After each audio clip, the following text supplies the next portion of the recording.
ហើយអេស្រីសអើយអត់តូចស្ដាង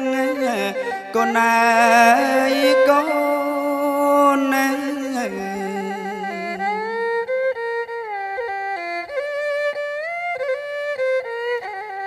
អំបូរកូនថ្កើងកូនអើយម្ដាយកាត់អខាន់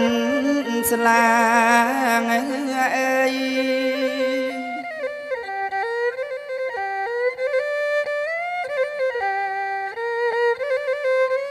រៀបចំទុកដាក់កូនអើយតាមប្រជ័យអើយអចេស្ដាកូនអើយកូននឹង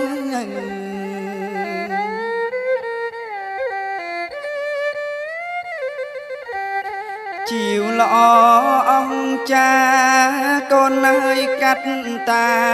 មបុរាណស័ក្តិ